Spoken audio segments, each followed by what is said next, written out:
Welcome. Tiny Hands, Big Dreams. Here in the homestead in southern Ecuador. People talk about living off grid and they're like, oh, you have to rough it and things and carry water and bathe in a bucket. Could. I have to. So we live in tents essentially as we build our house. So when we came here, we came on the raw land. And now raw land has its challenges. Like you trek out there, you take everything you need, you set up, and you start from zero. So we prepped a bit. We prepped all of our power stuff, loaded it in a container, had it ready to go. We prepped for shelters, tent systems. We pre-prepped a septic system that we installed, and a shower. Now the shower was meant to last a year. It's temporary or provisional, as they call it in the Spanish. It made it 3 years. No more.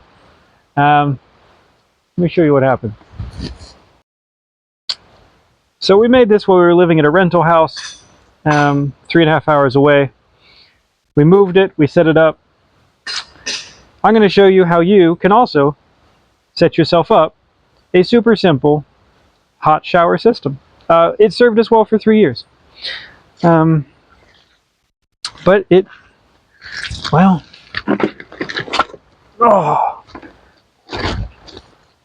she's failed. Water, mold, carpenter ants, you name it. My wife started to complain that she was going through the shower. Yeah, that's fair. Time for a new one. So we're going to make a new one. I'm going to show you what we do. And the entire cost of our shower system is probably, including the water heater, like $150. It's totally portable. This is the drain pan. So first we're going to build it, and then I'll show you the install and the rest of the system. Now, we are short on dimensional wood. So what you see there is the child pulling apart the pallet that we shipped our solar panels in on. Because underneath it, there is still some usable dimensional lumber as part of that pallet. We had put some wafer board on the top. That's totally rotted out. But we think we can salvage enough of those flat boards to make a new surface. So, good on him. This is the material. Found it in Loja. I want to say it's a vinyl. Cloth backed. And I have enough here, if I shrink the size from what it was, to make 2 more. So I could cut one big one that was the same size. Or I could be thrifty and shrink it a little bit and have a spare. I'm going to shrink it a little bit. We're going to have a spare. So it's not huge. It's going to be about 2 feet wide and a little over 3 feet long.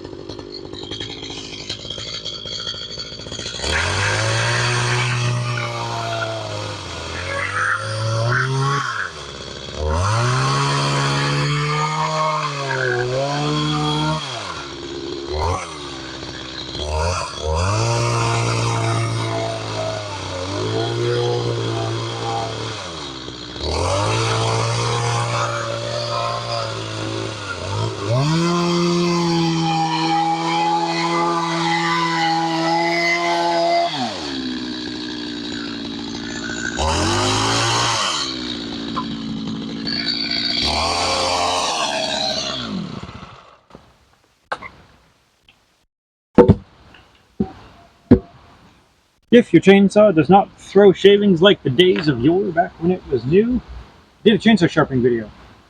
Just saying. I took a chunk of what was some old tree that I had pulled out of the yard. I've chainsawed it into rough shape and then sliced it. Now I'm just going to clean it up a little bit on what's left of my jointer. These are the edges. They're not strictly necessary, but it makes a nice edge to channel the water. I could just sand them at this point and call it a day, but I like using my joiner, so we're going to do that.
That's great.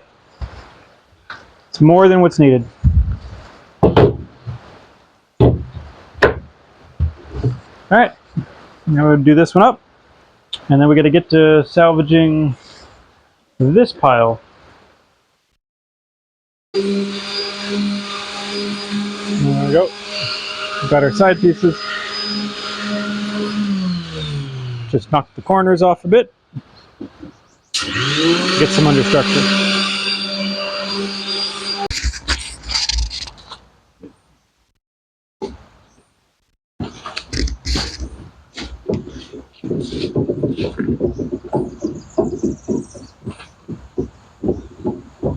It's like some sort of haunted house piano. Maybe that's from the Goonies.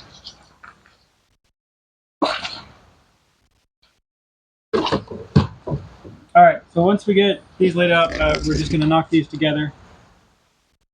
We're going to knock these together. We're going to stick the sides on. And then we're going to delicately apply the top. We hope that the can of glue we have is not dry. We also hope that we have a brush, because I'm pretty sure we have used up every brush twice and then some.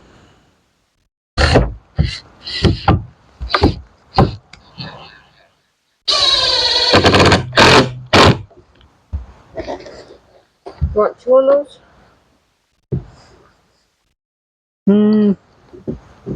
I thought we could just do middle ones, and then on this one we could do two. Interesting note. Every one of these screws is recycled. They were part of a chicken coop, or a duck roof, or I don't know. We reuse screws around here, so that's a neat thing. Impact, you can take them back out and reuse them. We've used some of these screws several times. And probably, when we're done with this thing, we'll take the screws back out again. Like, it's not a high finish application, where they have to be all like pristine. Give me a little squish.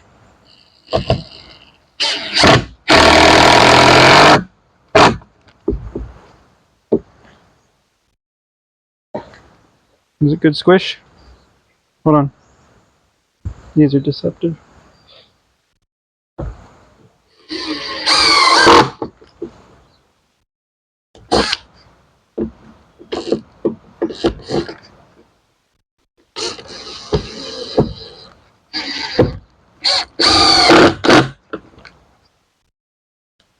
Don't drill my fingers. That's great. That's great. I like it. So this is the draining edge. Let's pull this way and we'll get the leading edge. Do you want this piece for the leading edge? Yeah. So go ahead and, no, just stuff it over.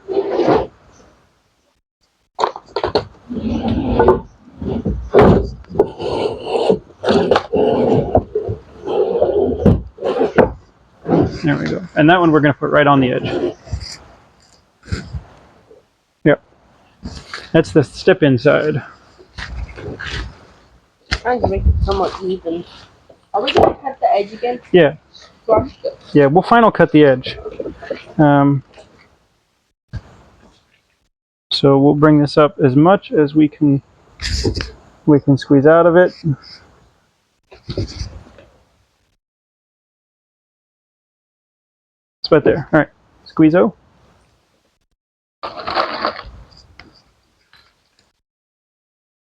Fuego. It's the only way to go.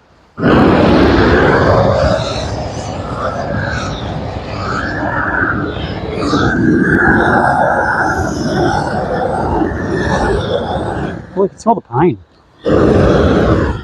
That's from the pallet from the States.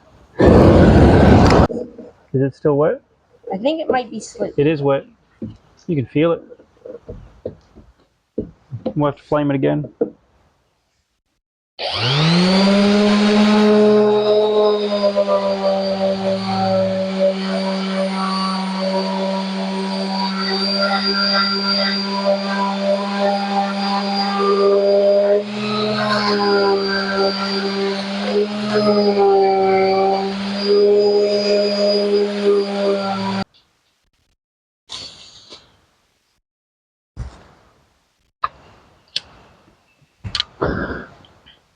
I've already been accused of going overboard on what should have been a small project. Is it potentially overbuilt? No. Could I stomp all over it? Yeah, I could dance on it. It is old wood. I gotta dry out. This still has moisture in it. This one does a little bit. Is your thing around? Why, yes, thanks for asking. Perfect. We have built a rudimentary deck. It has our little side drains because we give the whole thing a slight angle. It drains this way. Yeah, this way. We're going to put the waterproof top on, which is the high traction, which is for safety and comfort. But this is all, what's the word for the recycled wood, like fad craze thing of all the old barn wood and pallet woods and things and like little burning effect. Oh yeah, this is high fashion now. It's also essentially free. Recycled everything. Except for some of the tree. We use some new tree. Now,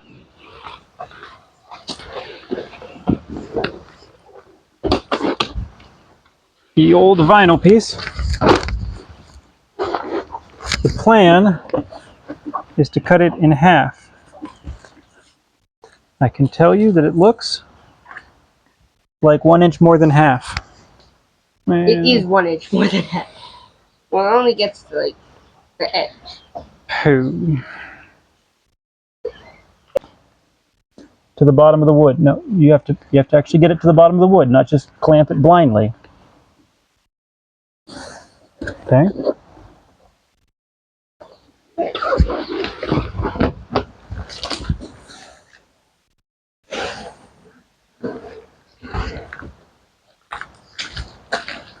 You got it? Yep. And then I'm going to come in here and pick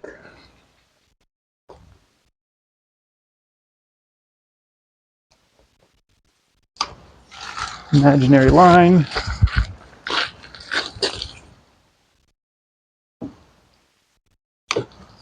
Imaginary line. Okay.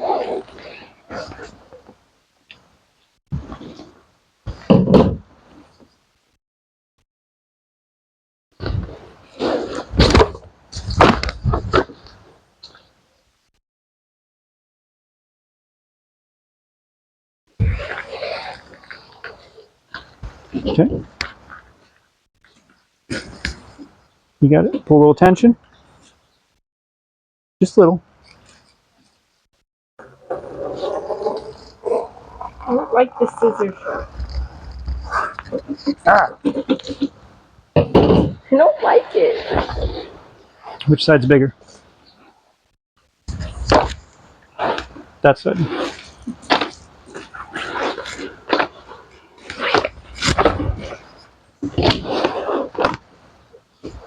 There we go.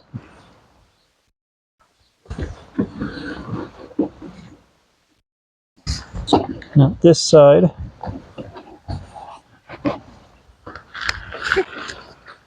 Goes down. Don't forget to glue.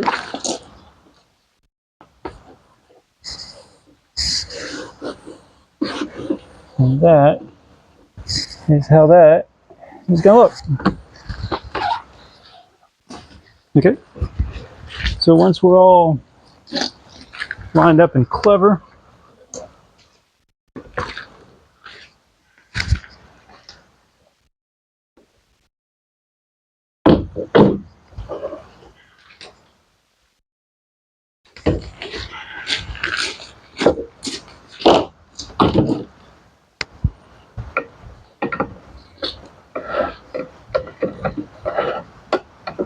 Pretty sure the glue is not very up.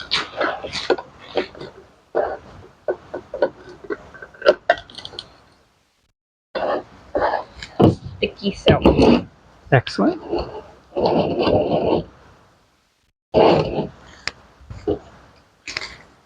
So we're going to do a full coat and a full coat. And then we wait 10 minutes and stick it.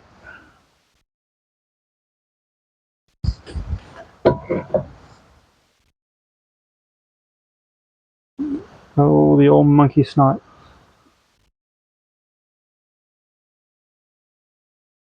It's a bit snotty.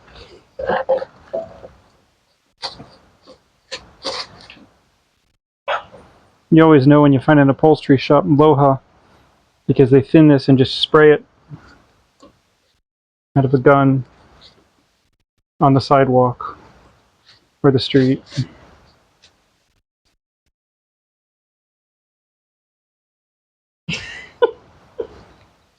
Look, if it were cheese, I'd be totally pleased right now, but it stinks. This here and here on these two little spots. You're going to hold it right up in the air, and I'm going to press it down a little by little. Do not drop it. Okay? Is that good? Yep. Keep a little bit of tension.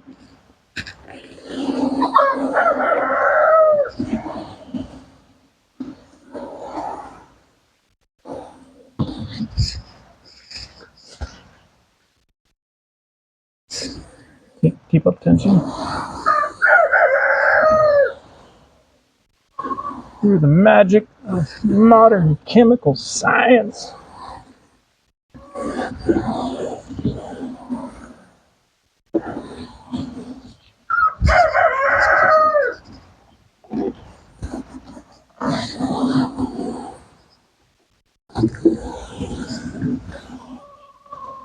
Okay, let go.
Look at that.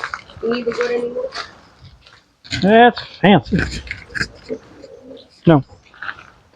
Wood's all done.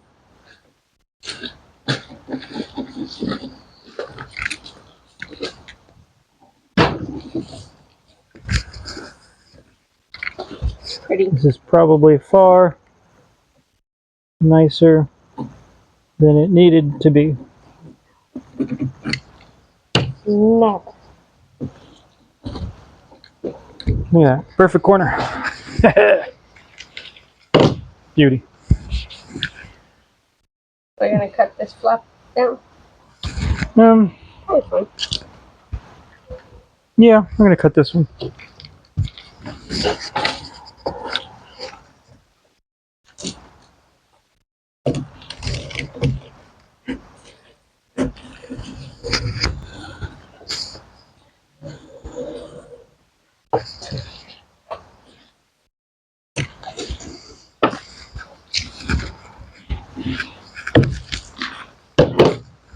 Shower pan.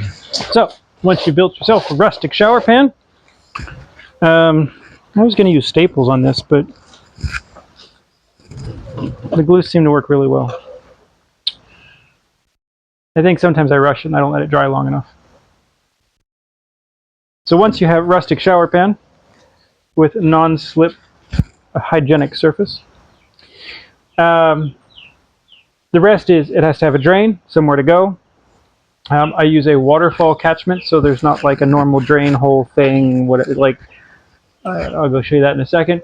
And then just a little hot water heater hooked up to natural water coming down the mountain.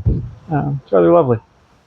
All right, let's go get this in and set it on rocks and sort of level it a bit.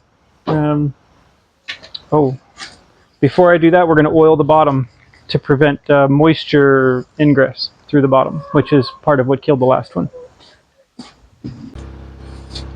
Slightly upward. But you maybe can't see because it is very black. So black. I have burned it, coated it with oil. It will last many years.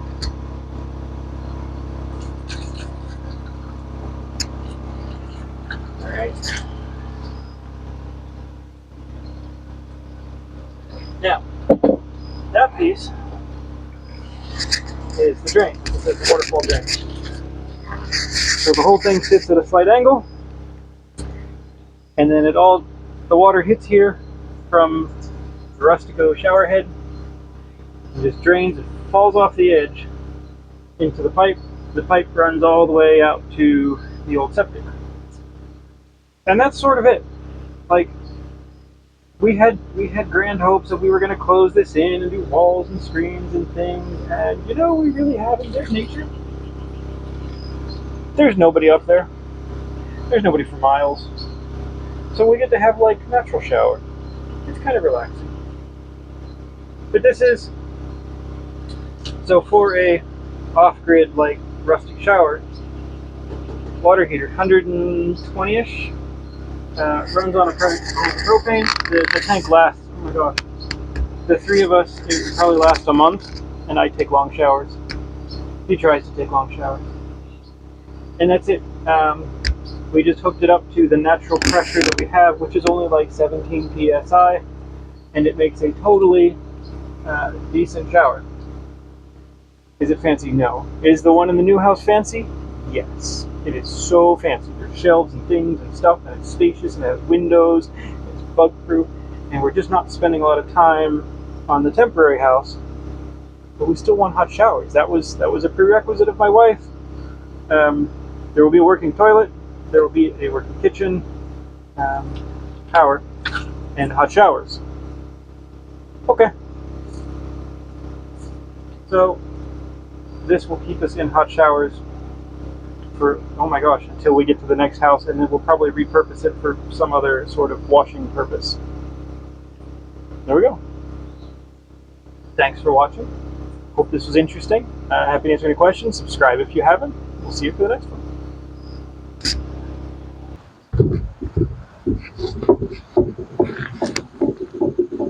Oh, it's right there.